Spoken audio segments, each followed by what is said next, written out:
Yes. Yes, you. Okay.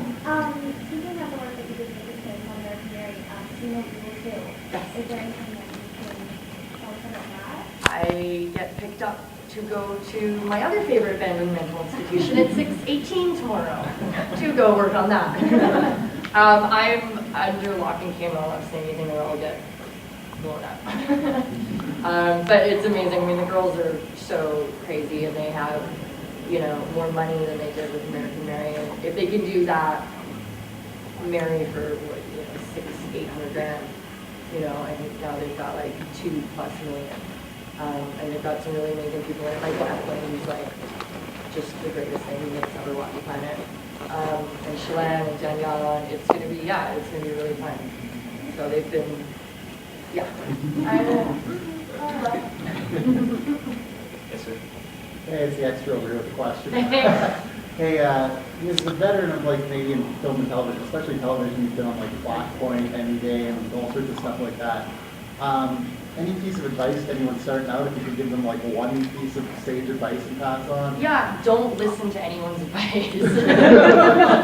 Everyone's full of shit, and you won't get anywhere if you listen to everybody tell you what to do, what you can or what you can't do, or any way of going about it. You have to throw yourself in there, trust whatever is going to blow your way, and just stick to your guns. Like, don't take anyone's crap, and just do what you want to do and keep at it. And don't listen to people like me. Solid, thanks. I was actually curious of how old you were when you did the role in your first one. I turned 18 in the middle of production, yeah. And my parents came out to surprise me, which was a terrible idea for them. My mother faints at the sight of blood. Oh no! And I was very stressed out, and you know, at that point, I would smoke a cigarette occasionally if I had, you know, just been murdered or had to murder someone. And I'm like covered in blood, I got smoking in my mouth. I opened my trailer, my parents and I went, oh fuck, I just slammed. They were like, no, and I was like, oh yeah, okay, hi, great, I love you. And then my mom came and said, she's like, well, nice to see you. I'm going to leave because I'm about to pass out because there's pouring buckets of blood all over me. So, yeah, it was young. Anybody else? Yeah. What was it like working on Supernatural?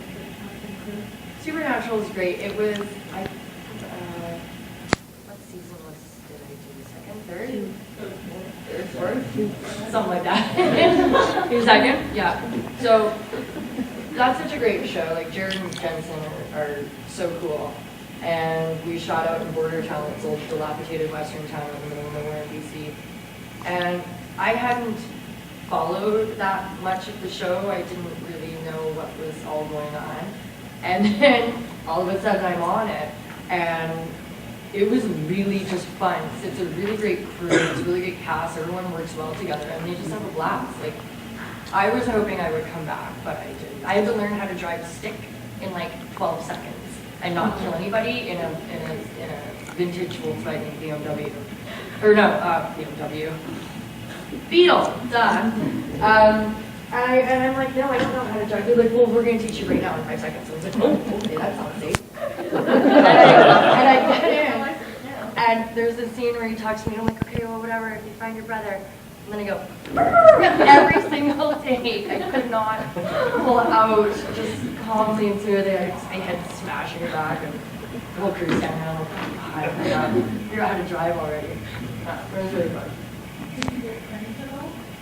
No, I didn't. No, I think they know better than me. Who's better mother, Mimi Rogers or Jane Lynch? Jane Lynch. Come on, it's Jane Lynch. Like, she is awesome. We had such fun on that show. Again. I just had fun all the days. Yes.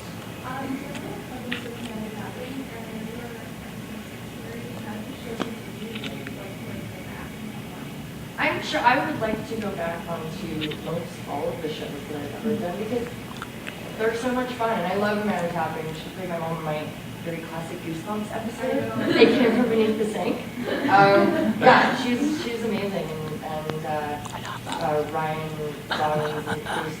That show was really fun, and I don't know, I guess it's not coming back anymore. No, but there's another project that I might do in the future, hopefully. Yeah, so that's it. Yeah, I think we would fight at some point, and it would be really fun. Anybody else? Yes, sir. I was just curious about how you pick the roles that you've been doing. It seems when you were younger, you did the, how do I put this, the troubled teen type roles. And then after that, as an adult, it was, how do I put this? You know I love you, right? So nothing personal, it's a role. But you play, how do I put this, evil bitches in a very good chunk of your roles.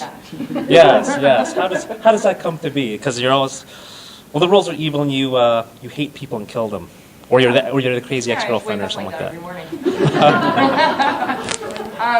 No, I mean, I just think, there's certain things that people are just genuinely better at that I don't usually get the good sweet girl next door.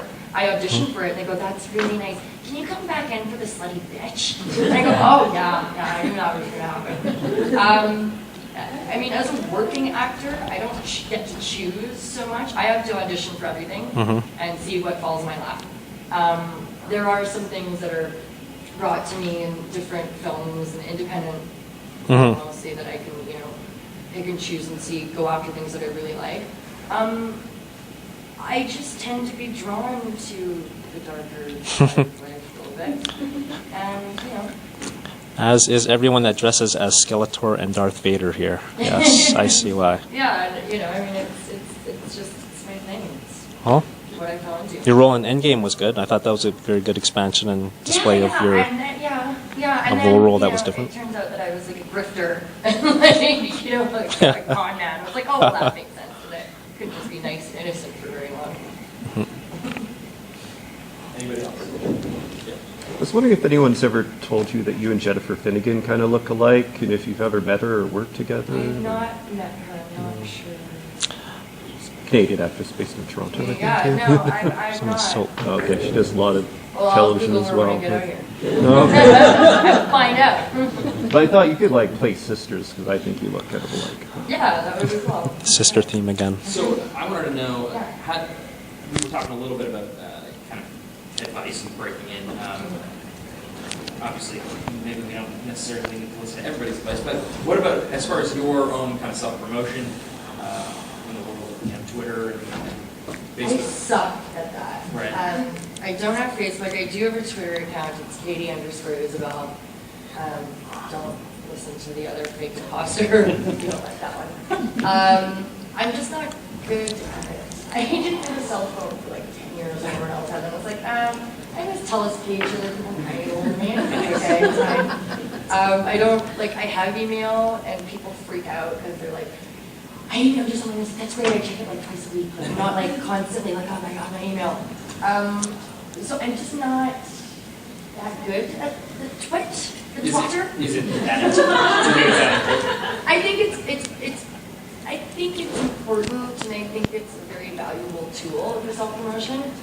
I need to be better at it, which I don't know if I will ever get better at it. But I mean, I just don't know.